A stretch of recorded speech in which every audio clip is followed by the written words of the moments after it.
Black Mirror Season 7 review. I'm gonna go through each of the new episodes one by one, and then at the end, I'm gonna give them a ranking from best to worst. I'm also gonna be doing some lateral raises with a few extra reps on my left side because it's a bit weaker and I need to fix that. For those that don't know, Black Mirror is a dystopian technology type show where every episode's its own story. Some of them are especially dark, but sometimes are a bit more lighthearted. Season 7 brought 6 new episodes, and I'll be honest, this season overall for me, kind of just mid. Nothing was terrible, but I don't think much was very exciting, at least compared to other seasons.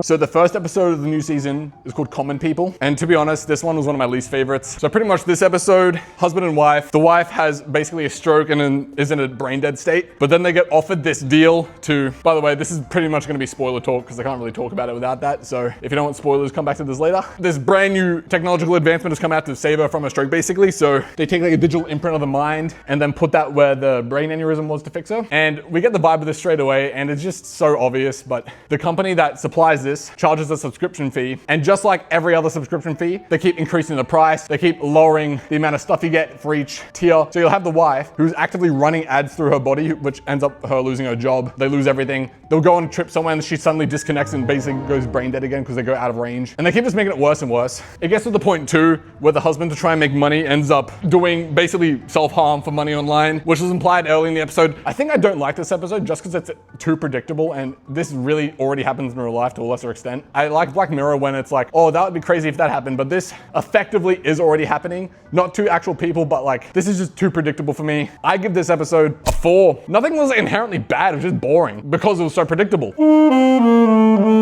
Episode 2 is Bête Noire, and this is basically a chick that keeps getting gaslit, and everyone around her is basically in on it, but not really. Basic plot of this one, she's a pretty well-renowned chef kind of thing, and she gets this new colleague, which was her old high school girl that she bullied, and she has a bad vibe from her from the start, but basically, spoilers again. The girl keeps saying stuff that didn't happen, and it becomes more and more increasingly true to the audience that, wait, that didn't happen. Why is everyone believing this happened? And this basically goes on the whole thing, and everyone around her now thinks she's going crazy. And spoilers, what ended up actually happening is this chick who she bullied is actually a hyper intellectual who ended up creating a device that changes reality to make what she says true. So she was gaslighting, but then also wasn't. This episode was more fun. It was shorter. I think I liked it more than the first one at least, so I'll give it a 6. But again, I just wasn't too excited by this episode.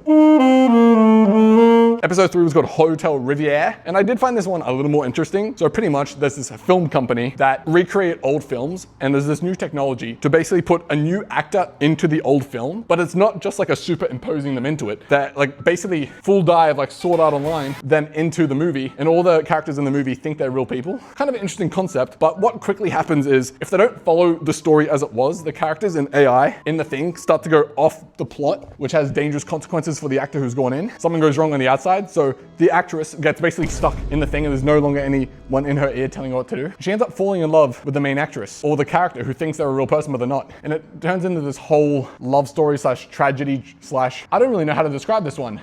I say tragic because they fall in love, but then in the end, they finally pull her out. But in her head, time passed faster in the thing, so I think they spent many years together, and then suddenly that was all deleted, and she didn't remember because they hard reset the system. I'll give this one a generous 7, mainly because I like the concept. It was at least different from the other things I've seen. Episode 4 is titled Plaything. Basically, this game reviewer who's very socially inept gets this trial version of a game that gets discontinued, but it's basically an AI that keeps building upon itself, and they have feelings and whatnot. Not a lot really happens here. So basically, our guy trips on acid and then believes he can communicate with these creatures, and then we're basically just time-lapsing him tripping on acid and him building up, making the computer bigger and bigger for these internet AI game creatures, okay? And I didn't mention, but at the start, him as like a 60-year-old gets arrested, and this whole kind of thing is a recount from the confession room. And in the end, his smart AI, I forgot what they're called, nushlings, booklings, Wronglets. all he had to do was show a QR code to a camera type thing, and then suddenly they invade all human technology because he uploaded them into his own brain. So he was okay, but every other human I think is kind of just gone, and yeah, that's it. 4 again.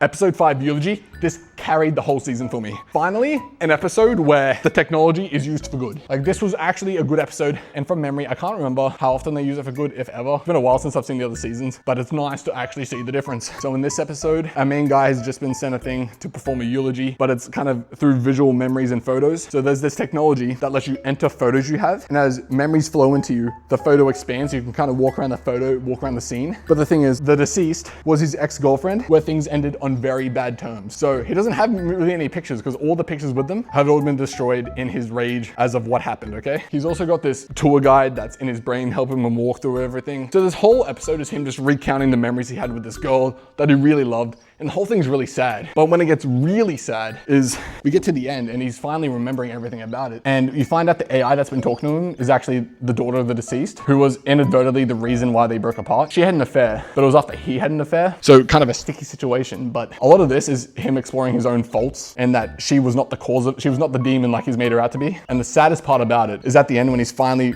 collected his memories and can properly explore all these images, he found that she actually left him a note, because he thought she just left him forever, no contact. But she left a note saying basically she still loves him and wants to make things work, but he never saw the note. It's just so sad because it could have been a happy ending the whole time, but he just never read the note. I'll give it a 9.5. In terms of Black Mirror episodes, it's definitely up there. Maybe for Black Mirror episodes alone, 10. For Black Mirror episodes, 10. Maybe not 10 in general media, but 10 for Black Mirror. Makes sense, guys? Makes sense?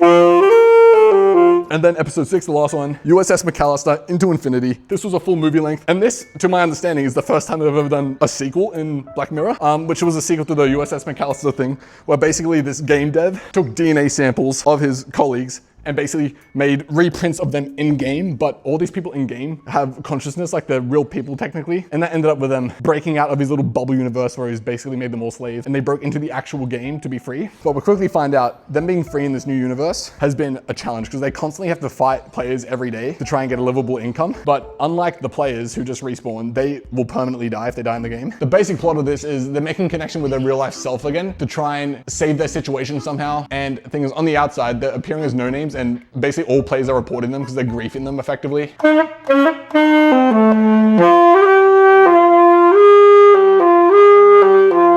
And what ends up happening is, back when they made this game, they made a digital print of the guy who was the villain in the first one to basically continue to work on the game on the inside to make it develop faster. And they need to access him to then free them or create their own little universe. When all this happens, we find out the guy who funded this whole thing is actually a scumbag. Major scumbag. Our main chick, her real life version ends up getting in a car accident. When she realizes the guy on the outside is also the bad guy, which causes her to go in a coma with basically vegetable state. And what ends up happening is her whole crew, as well as herself, get transported into her actual human body. So the main girl, the digital version, becomes her main body, and she's all happy. She's like, oh, huge, not only am I out of the game, I'm in a real human body. But the rest of the crew are basically living inside her brain, and they see everything her eyes see. So now she's basically got a viewing party for her whole life. So that's uncomfortable, but I'm giving this episode maybe a 6. It just kind of felt like the whole thing over again with a slightly different scenario, but the same result, kind of. You know what I'm saying? With that being said, Black Mirror Season 7. I would recommend watching Eulogy at the very least. Frankly, I don't like the other ones enough to recommend them, but watch Eulogy. Heavy carried this season for me. You know, when I watched it, I didn't think it was that bad, like the series in general. But looking back, I just had no desire to rewatch these episodes like I have some of the other seasons. So yeah, that's Black Mirror Season 7. Would you have anything you would like for me to review? I'm taking recommendations. I am taking recommendations. And for the rankings, number 1, no surprise, Eulogy. Number 2, Hotel Riviere. Number 3, maybe McAllister. Then Bête Noire. Then the bunkling video game one, and then Common People. I'll see you all next time. Stay sexy.